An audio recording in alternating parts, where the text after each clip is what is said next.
Hello students, आज हम बेटा डिस्कस करेंगे नीट के प्रीवियस ईयर क्वेश्चंस जो कि हमने लास्ट वीडियोस में भी डिस्कस किए हैं। देखिए बेटा, आपका फर्स्ट क्वेश्चन है during the preparation of Mohr salt. जब आप मोहर सॉल्ट की प्रिपरेशन करते हैं, Mohr salt means ferrous ammonium sulphate, जो कि एक डबल सॉल्ट का एग्जाम्पल होता है। Which of the following acid is added to prevent the hydrolysis of Fe2 positive ion. जो MnO4 की जो रिएक्शन होगी, यानी कि जब मोहर सॉल्ट की जो प्रिपरेशन की जाएगी तो वहां पे जो है कौन सा एसिड हम डालें कि वो जो है Fe2 पॉजिटिव आयन की हाइड्रोलिसिस को रोक दे। तो बेटा इसका जो है हमारा जो करेक्ट ऑप्शन जाता है वो जाता है हमारा डी, डाइल्यूट सल्फ्यूरिक एसिड। तो फर्स्ट हम देखेंगे बेटा कि हम जब इसकी टाइट्रेशन करते हैं, क्योंकि ये हमारा प्रैक्टिकल सेक्शन का क्वेश्चन है बेटा, और प्रैक्टिकल सेक्शन में जब हम KMnO4 वर्सेस मोहर सॉल्ट की टाइट्रेशन आती है हमारी, ये बेटा हम जो है प्रैक्टिकल एग्जाम कंडक्ट होते हैं तो उस टाइम भी हम टाइट्रेशंस का पोर्शन पढ़ते हैं। तो अगर हम बेटा क्या लें, डाइल्यूट हाइड्रोक्लोरिक एसिड लें, तो हमारी रिएक्शन होनी है MnO4 negative and Fe2 positive के बीच में होनी है, यानी कि ये ऑक्सीडाइजिंग एजेंट का काम करे, ऑक्सीडाइजिंग एजेंट का काम करे MnO4 नेगेटिव आयन और Fe2 पॉजिटिव आयन को रोक दे। तो जैसा कि आपको पता है बेटा कि जो हमारा HCl होता है, HCl जब टूटता है तो वो Cl नेगेटिव देगा। अब Cl नेगेटिव जो है जब MnO4 नेगेटिव के साथ टकराएगा तो वो किस में कन्वर्ट हो जाता है, Cl2 में कन्वर्ट हो जाता है, और MnO4 नेगेटिव Mn2 पॉजिटिव में कन्वर्ट हो जाएगा, और हमें इस फिर रिएक्शन इन दोनों के बीच में हो जाएगी। और हमें रिएक्शन किसके बीच में करानी है, MnO4 नेगेटिव और Fe2 पॉजिटिव के बीच में।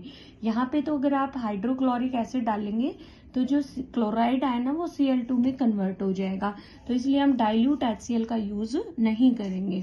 फिर है इसमें जो है कॉन्सेंट्रेटेड सल्फ्यूरिक एसिड। तो कॉन्सेंट्रेटेड सल्फ्यूरिक एसिड में आपको पता है बेटा कि कॉन्सेंट्रेटेड सल्फ्यूरिक एसिड में जो है H पॉजिटिव आयन प्रेजेंट होता है, बट ये भी होता है कि कहीं पे भी अगर आपका concentrated H2SO4 as a reagent use किया जाता है तो उसका दूसरा नाम डिहाइड्रेटिंग एजेंट होता है, यानी कि जब वो रिएक्ट करेगा तो उस कंपाउंड में से वाटर को रिमूव कर देगा।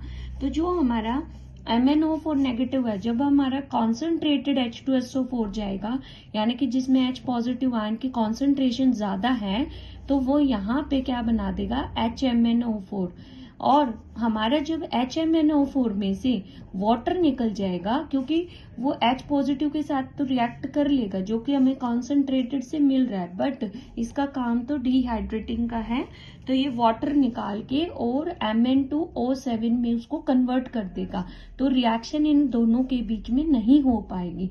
तो we not choose the concentrated H2SO4।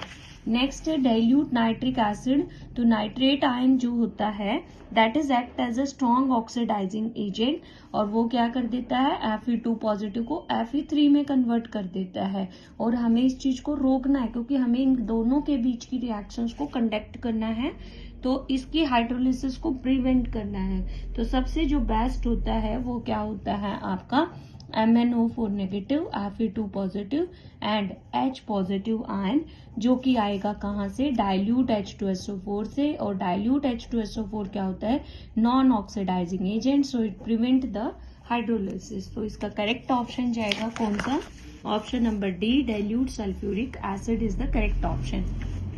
Next बेटा गिवन बिलो, यहाँ पे बहुत सारे केटायंस दिए हुए हैं। इनऑर्गेनिक क्वालिटेटिव एनालिसिस से आपको इनको इंक्रीजिंग ग्रुप नंबर में बताना है। तो ये भी हमारा 12th क्लास जो है practical section cation anion acid basic radical से ये क्वेश्चन है। तो आपको बेटा हर ग्रुप का एटम पता होना चाहिए कि कौन सा आयन कौन से ग्रुप से बिलोंग करता है। जैसा मैंने यहाँ मेंशन कर दिया है, एल्यूमिनियम 3 ग्रुप से, कॉपर 2 A से, बेरियम 5th से, कोबाल्ट 6th से और मैग्नीशियम 6th से। तो करेक्ट ऑप्शन हमारा क्या जाएगा बेटा, जो हमारा ए ऑप्शन है वो करेक्ट ऑप्शन है। This question is class 12 practical section question है। नेक्स्ट है बेटा, विच of the following process is entropy increase. जब लिक्विड वेपराइज हो जाता है तो बेटा आपको पता है कि वेपर जो है रैंडमली डिस्ट्रीब्यूट होंगे तो एंट्रोपी इंक्रीज होगी। टेम्परेचर अगर आप किसी का डिक्रीज करोगे तो एंट्रोपी डिक्रीज होती है। आपका सॉलिड कंपाउंड गैस में जा रहा है तो गैस में रैंडमनेस ज्यादा होती है तो यहाँ एंट्रोपी इंक्रीज हो रही है।